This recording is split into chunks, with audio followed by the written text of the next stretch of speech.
बाबा साहब अम्बेडकर ने कहा था कि मैं किसी भी समाज की तरक्की उस समाज में रहने वाली महिलाओं की तरक्की से मापता हूँ। जितनी महिलाओं की तरक्की हुई उतनी समाज की, प्रदेश की, देश की तरक्की हुई। आप महसूस कीजिए, बाबा साहब का आज कोई प्रधानी का पन्ना छोड़े, बाबा साहब ने केंद्रीय कानून मंत्री के पद से इस्तीफा दे दिया था जब वो पिछड़े और महिलाओं के अधिकारों की रक्षा नहीं कर पाए, जब हिंदू कोड बिल लागू नहीं करा पाए। तो उनके अनुयायी हम लोग तो कहते 33% नहीं 50% आरक्षण महिलाओं को मिलना चाहिए। भाई इस बार जो है हर एक पार्टी, मतलब मैंने बीजेपी, कांग्रेस, किसी को इससे पहले नहीं देखा। आपका जो ये सम्मानित नीला पटका है, हर कोई सर पे लगाया हुआ था, कोई गले पे टांगा हुआ था, कोई झंडे लेके घूम रहा था। ऐसे कैसे हो गया? ऐसा क्या जादू कर दिया आपने? इसके लिए भीम आर्मी आजाद समाज पार्टी को इसका श्रेय देना पड़ेगा। पहले तो इस रंग का पटका पहनते आदमी को डर लगता था, क्योंकि इस पटके को पहनते ही जाति विशेष के रूप में आपकी पहचान हो जाने लग जाती। हर व्यक्ति उस आंधी में जो है अपने आप को समाहित कर लेता है। बाबा साहब अम्बेडकर के विचारों की आंधी चल रही है, फूले साहू के, पेरियार के विचारों की आंधी चल रही है, काशीराम साहब के विचारों की आंधी आजाद समाज पार्टी के नेतृत्व में, तत्वाधान में, भीम आर्मी के संघर्ष में चल रही है। इस वजह से हर कोई आदमी अपने आप को बाबा साहब अम्बेडकर का अनुयायी साबित करने की कोशिश कर रहा है। अब देखो, अगले 10 साल बाद महसूस करो, मैं मानता हूं कि सुबह उठ के लोग बाबा साहब का नाम लिया करेंगे और सोने से पहले बाबा साहब का नाम लिया करेंगे। जिस तरह की परिस्थिति बन रही है सब हो ही जाएगा। जिस तरह लोग जो है आज के इस 21वीं सदी के, बाबा साहब ने कहा था ना 20वीं सदी आपकी, 21वीं सदी हमारी। बाबा साहब इस 21वीं सदी के मसीहा हैं, भगवान हैं, नायक हैं। आप सभी साथियों को क्रांतिकारी नमो बुधाय, जय भीम, जय भारत, जय संविधान। मैं रमन जरन और आप देख रहे हैं अध्यात्म पावर। साथियों, बोधिसत्व, संविधान निर्माता, भारत रत्न, शोषितों महिलाओं के मसीहा, परम पूज्य बाबा साहब डॉक्टर भीमराव अंबेडकर की 135वीं जन्म जयंती पूरी दुनिया ने मनाया। साथियों, यहाँ तक कि आपने देखा कि जो लोग बाबा साहब डॉक्टर भीमराव अंबेडकर का नाम नहीं लेना चाहते थे, वो भी बाबा साहब डॉक्टर भीमराव अंबेडकर की जन्म जयंती मनाते नजर आए। यहाँ तक कि साथियों, आपको बता दें कि जितने भी राजनीतिक दल वाले लोग, नेता हैं, जो बाबा साहब डॉक्टर भीमराव अंबेडकर का नाम लेने में हिचकते थे, वो भी जय भीम बोले, वो भी बाबा साहब डॉक्टर भीमराव अंबेडकर की जयंती मनाए। यहाँ तक कि साथियों, आपको बता दें कि जो बहुजन समाज की पहचान है, बाबा साहब डॉक्टर भीमराव अंबेडकर की शान, नीले रंग को भी उन लोगों ने धारण किया। अखिलेश यादव, साथियों आप देख सकते हैं चित्र में, हमेशा लाल गमछे में चलने वाले अखिलेश यादव, जो खुद नीले गमछे में नजर आ रहे हैं। चाहे साथियों दलितों के वोट की ज़रूरत हो, या फिर ये कह सकते हैं कि अब शायद इनको भी लगने लगा है कि जब तक देश में संविधान पूर्ण रूप से लागू नहीं रहेगा, तब तक कहीं ना कहीं हमारे देश में जो अशांति है, हमारे देश में जो हिंसा लगातार हो रही है, जिस तरह से लगातार बीजेपी सरकार यानी मनुवादी सरकार में दलित समाज तो छोड़िए साथियों, ओबीसी समाज के लोगों पर अत्याचार हो रहा है। अगर ये सब लोग बाबा साहब डॉक्टर भीमराव अंबेडकर को नहीं मानेंगे, अगर बाबा साहब डॉक्टर भीमराव अंबेडकर की विचारधारा को नहीं लेकर चलेंगे, तो कहीं ना कहीं खतरा सिर्फ दलितों पर नहीं है साथियों, खतरा ओबीसी समाज के लोगों पर भी है। जैसा कि साथियों आपने बहुत सारे ऐसे मामले देखे कि ओबीसी समाज के ऊपर किस तरह से अत्याचार हुए। कैसे साथियों आपने देखा कि यादव समाज के लोगों के ऊपर किस तरह से जुर्म हुआ, उनकी चोटियां काटी गई। खुद अखिलेश यादव जब सीएम पद से कुर्सी छोड़े थे, तो कैसे उनकी कुर्सी को गौमूत्र द्वारा धोया गया था। कुल मिलाकर साथियों, अब ओबीसी समाज को भी लगने लगा है कि हम कहीं ना कहीं मनुवादी जो विचारधारा के लोग हैं, उनकी नज़र में शूद्र हैं, उनकी नज़र में हम भी अछूत हैं। और साथियों, यही कारण है कि अब सभी लोग बाबा साहब डॉक्टर भीमराव अंबेडकर को अपना मसीहा मानने लगे हैं। बता दें साथियों कि ये जो बाबा साहब डॉक्टर भीमराव अंबेडकर के प्रति लोगों की दीवानगी बढ़ी है, इससे कहीं ना कहीं मनुवादियों में बौखलाहट नजर आ रही है। कुल मिलाकर साथियों, जितने भी मनुवादी विचारधारा के लोग थे, जिनको गुरूर था कि बीजेपी हमारी है और हमारी मुट्ठी में बीजेपी सरकार है, और यहाँ तक कि वो लोग चाहते थे कि भारत को हिंदू राष्ट्र बना लें, लेकिन साथियों इनके बश की बात इसलिए नहीं है क्योंकि पूरा बहुजन समाज अब जग चुका है। चंद मुट्ठी भर के जो मनुवादी विचारधारा के लोग हैं, इनके कहने और ना कहने से कोई फर्क पड़ने वाला नहीं है। साथियों, आपने देखा कि किस तरह से अनिल मिश्रा एंड उसकी कंपनी के लोग लगातार एक मुहिम चला रहे थे कि संविधान निर्माता बाबा साहब नहीं बल्कि संविधान निर्माता BN राव थे। और ये मुहिम जो चला रहे थे, इसके साथ कहीं ना कहीं जो भी सरकार द्वारा संरक्षण मिल रहा था। और यही कारण है साथियों कि जो बाबा साहब डॉक्टर भीमराव अंबेडकर को गाली दे रहे थे, बाबा साहब डॉक्टर भीमराव अंबेडकर का अपमान कर रहे थे, इसके बावजूद इनको संरक्षण मिला। खैर साथियों, आपको बता दें कि भले ही बीजेपी सरकार द्वारा इन तुच्छ मानसिकता वाले व्यक्तियों को संरक्षण मिला हो। लेकिन साथियों, अब बीजेपी भी समझ चुकी है कि अगर हमें सत्ता में बरकरार रहना है तो सिर्फ सवर्ण समाज के भरोसे नहीं रह सकते हैं। अगर दलितों का समर्थन नहीं मिला तो फिर हम शायद हो सकता है कि कुर्सी से हाथ धो बैठें। और यही कारण है साथियों कि न चाहते हुए भी भाजपा ने भी बाबा साहब डॉक्टर भीमराव अंबेडकर का जन्मदिन काफ़ी धूमधाम से मनाया। और यहाँ तक कि साथियों आपको बता दें कि योगी आदित्यनाथ ने जो 403 विधानसभा में 403 करोड़ बाबा साहब डॉक्टर भीमराव अंबेडकर की मूर्तियों पर खर्च करने की जो बात की थी, अब इसी बात से साथियों अंदाज़ा लगा सकते हैं कि बाबा साहब डॉक्टर भीमराव अंबेडकर के विरोधी भी अब जो है बाबा साहब डॉक्टर भीमराव अंबेडकर का नाम ले रहे हैं। खैर साथियों, आपको बता दें कि ये जो नाम है सिर्फ चुनाव तक सीमित है और जब बाबा साहब डॉक्टर भीमराव अंबेडकर की जयंती आई थी तब तक। लेकिन उसके बाद आपको बता दें साथियों कि अब न इनके मुंह पर अंबेडकर नाम आएंगे और न ही दलितों के प्रति कोई प्रेम नजर आएगा। क्योंकि साथियों अब तक बता दें कि भाजपा सरकार में जिस तरह से दलितों के ऊपर अत्याचार हुआ है, लगातार किस तरह से आपने देखा साथियों कि हर दलित मामले में किस तरह से लापरवाह नजर आई बीजेपी सरकार, किस तरह से दलित बहन बेटियों के साथ अत्याचार हुआ, इसके बावजूद किसी को भी न्याय न मिल पाना, ये पूरा संकेत है कि बीजेपी के जो इशारे हैं हाथी के दांत दिखाने की ओर और चबाने के कुछ और के बराबर है। अब बता दें साथियों कि ये जो लहर है, ये लहर कैसे आई, कैसे मजबूरी में सभी को नीले गमछे लगाकर चलना पड़ रहा है, कैसे जय भीम बोलना पड़ रहा है, कैसे बाबा साहब डॉक्टर भीमराव अंबेडकर की जन्म जयंती मनानी पड़ रही है।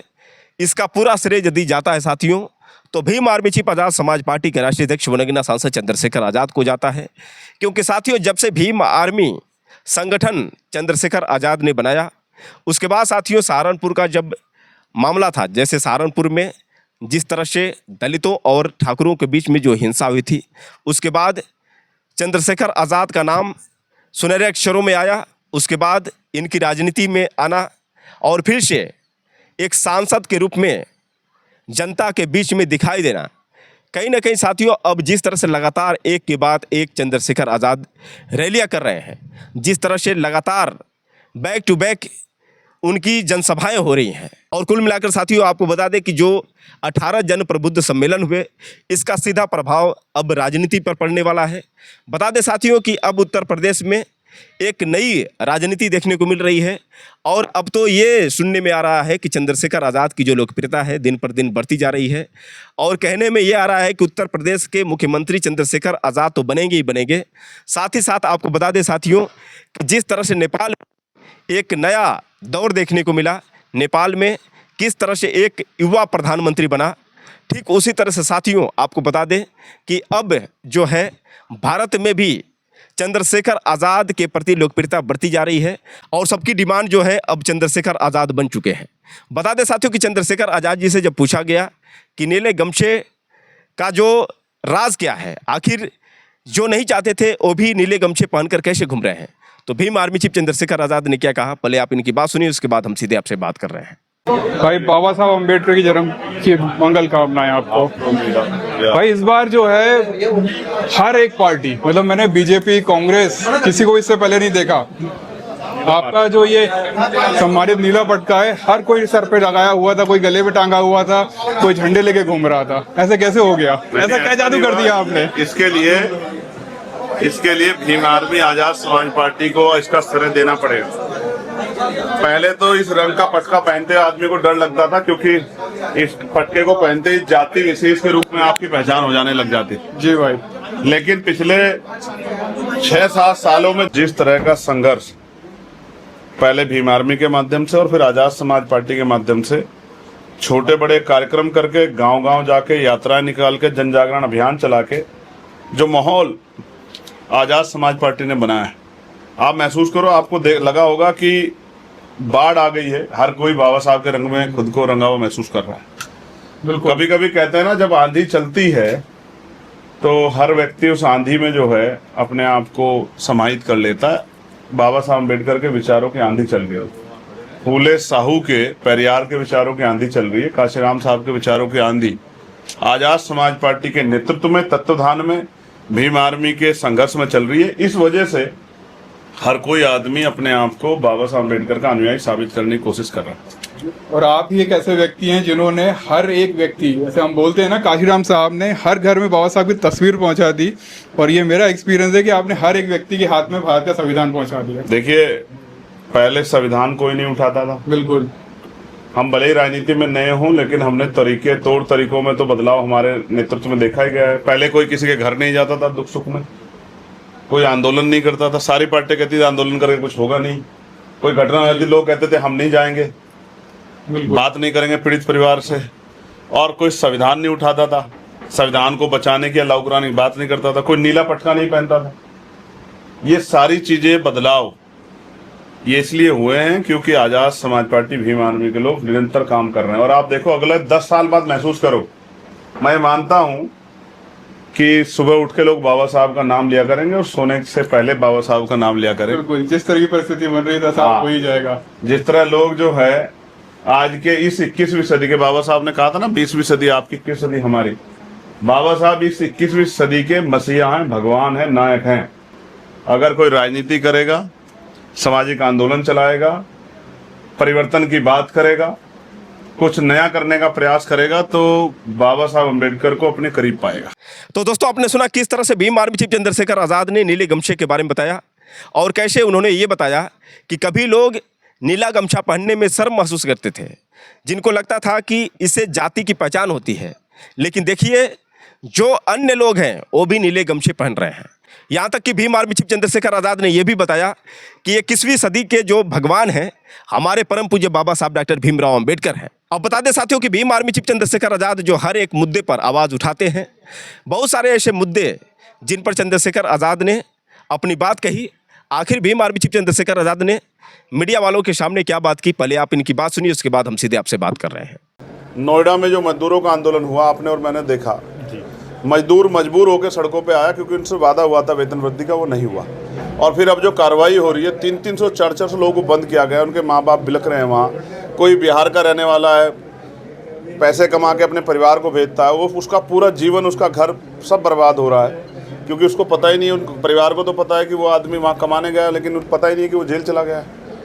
तो जिस तरह की हिंसा हो रही है वहाँ, एक वीडियो मैंने देखी, महिलाओं को मेल पुलिसकर्मी पीट रहे हैं, लात मार रहे हैं, डंडा मार रहे हैं, थप्पड़ मार रहे हैं, मुक्का मार रहे हैं। ये नारी वंदन जो आज लोकसभा में जो है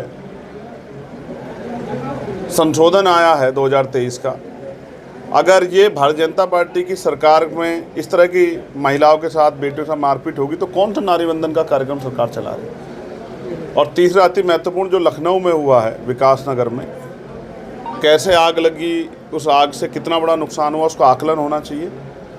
बहुत सारे लोगों के सपने जल गए हैं, उनको नुकसान हुआ है, सरकार उनको उचित मुआवजा दे और रहने की व्यवस्था कराए, ऐसे मैं सरकार से मांग करता हूँ। एक एक करके अपने प्रश्न। आगरा में ब्राह्मण समाज में आक्रोश है, अभी रैली निकाली गई थी उसको लेकर के, और मांग थी कि इनके खिलाफ कार्रवाई की जाए, जिसको लेकर के लगातार पुलिस ने मुकदमा भी दर्ज किया है। उस पर क्या कहना चाहते हैं? देखिए, सरकार है, पुलिस मजबूरी में मुकदमा दर्ज कर लेगी, लेकिन आप ये जानते हैं और मैं भी जानता हूँ कि कोई भी ऐसा अनैतिक कृत्य नहीं हुआ है जिस पर मुकदमे दर्ज हों। बाबा साहब की शोभा यात्रा निकल रही थी, कुछ नौजवान जोश में आके वहाँ चढ़ गए, कोई ऐसा अपमान नहीं किया है। बाबा साहब का वो किसी पार्टी का झंडा नहीं था, अशोक चक्र है उस झंडे में, और वो नोट पे भी है। तो इसे ऐसा किसी को आपत्ति है उस झंडे से, तो नोट भी अपने घर के निकाल के फेंक दो सब। लेकिन मैंने पुलिस के बयान सुने, बड़े अधिकारियों ने बयान दिए कि किसी की आस्था को कोई ठेस नहीं पहुँचे। वो लोग चढ़े थे, उन्होंने वहाँ झंडे लहराए, सेल्फी ली और भी वापस उतर आए। तो मगर मैं दोनों ही समाजों से सबसे कहूँगा कि वो आपसे प्रेम बना के रखे, ऐसे विषयों को सेंसिटिव ना बनाएं और समाज में इस तरह का विघटन ना पैदा, उसका ध्यान रखें। लेकिन पुलिस भी पुलिस ने जब बयान दिया तो फिर अब मजबूरी क्या होगी कि मुकदमे दर्ज करने पड़ रहे हैं। यहाँ तो बाबा साहब की मूर्तियाँ रोड टूट रही है, यहाँ तो अब मैं कह रहा हूँ मूर्तियों की बात, यहाँ तो NCRB का डेटा कहता है कि रोज़ कमज़ोर वर्गों पर इतनी हिंसा हो रही है। तो अगर इस तरह से कार्रवाई की जाएगी तो फिर भय व्याप्त होगा या आक्रोश व्याप्त होगा, फिर उसकी जिम्मेदारी भी प्रशासन को, सरकार को उठानी पड़ेगी। आपने और मैंने पुलिस का बयान सुना नहीं सुना, पुलिस ने क्या कहा? इसके बावजूद भी मुकदमा लिखना, इसका मतलब उन पुलिस पे दबाव बनाया गया, उनको मजबूर किया मुकदमा लिखने के लिए। इस तरह की सरकार जो है जो भय में चलती है वो कानून व्यवस्था का निडोरा ना पीटे और ताकतवर सरकार की बात ना करे। सीमन की बात आ रही है, 800 साढ़े 800 सीटें हो जाएंगी, इसको लेकर बड़ा विरोध हो रहा है, क्या आपका रिएक्शन, क्या मानते हैं आप? देखिए 2023 में जब नारी वंदन बिल आया था और सदन से बहुमत से पास हुआ, क्योंकि कॉन्स्टिट्यूशनल अमेंडमेंट था, संवैधानिक संशोधन था, तो ये कहा गया था कि हम इसको लागू करने से पहले जनगणना कराएंगे, फिर जातिगत जनगणना कराएंगे, फिर डिलिमिटेशन कराएंगे, फिर हम इसको लागू करेंगे। तब का विपक्ष ये कह रहा था कि आप इसको अभी से लागू कर दो, क्योंकि बात महिलाओं के सम्मान से थी। मैं आपको कह रहा हूँ, मैं कल भी बोलूँगा हाउस में, मैं आपको कह रहा हूँ, हम महिलाओं के इतने बड़े समर्थक हैं क्योंकि बाबा साहब अम्बेडकर ने कहा था कि मैं किसी भी समाज की तरक्की उस समाज में रहने वाली महिलाओं की तरक्की से मापता हूँ। जितनी महिलाओं की तरक्की हुई उतनी समाज की, प्रदेश की, देश की तरक्की हुई। आप महसूस कीजिए, बाबा साहब का आज कोई प्रधानी का पन्ना छोड़े, बाबा साहब ने केंद्रीय कानून मंत्री के पद से इस्तीफा दे दिया था जब वो पिछड़े और महिलाओं के अधिकारों की रक्षा नहीं कर पाए, जब हिंदू कोड बिल लागू नहीं करा पाए। तो उनके अनुयायी हम लोग तो कहते 33% नहीं 50% आरक्षण महिलाओं को मिलना चाहिए। लेकिन डिलिमिटेशन पे जो आपने कहा था, आप अपनी बात से पीछे लौट रहे हो, तो इसको क्या माना जाए कि कहीं इसके पीछे आप जो है अपनी राजनीतिक रोटियां तो नहीं सेक रहे हो, या इसके पीछे कोई आपका फ्यूचर का गोल तो नहीं, राजनीतिक गोल। तो इसको ध्यान में रख के कल जब लोकसभा में हम लोग अपनी बात रखेंगे तो आप सब लोग सुनना, और देश भी सुनेगा, दुनिया में रहने वाले अम्बेडकरवादी भी सुनेंगे कि हमारा इस पे विचार क्या है और हमारी पार्टी का स्टैंड क्या है। लगातार आरक्षण का विरोध लोग करते हैं, इसके बावजूद भी कहते संसद में महिला आरक्षण बिल पास होने जा रहा है। किस तरह की मानसिकता नजर आती है नहीं। जो आरक्षण का लोग विरोध करते हैं? देखिए ये राजनीतिक है विरोध, वरना सच ये है कि जब 2019 में आर्थिक आधार पर आरक्षण 10% दिया गया, मैं बड़े सम्मान से कह रहा हूँ कि देश के non SC, non ST, non OBC, non minority जो जातियां हैं, उन्होंने अगर उनको आरक्षण इतना बुरा लगता है तो उनको उस आरक्षण का विरोध करना चाहिए, राजनीतिक स्तर के विरोध करना चाहिए था, और विरोध करके कहना चाहिए था कि आरक्षण से अयोग्य लोग आते हैं, हम लोग आरक्षण नहीं लेंगे। लेकिन आप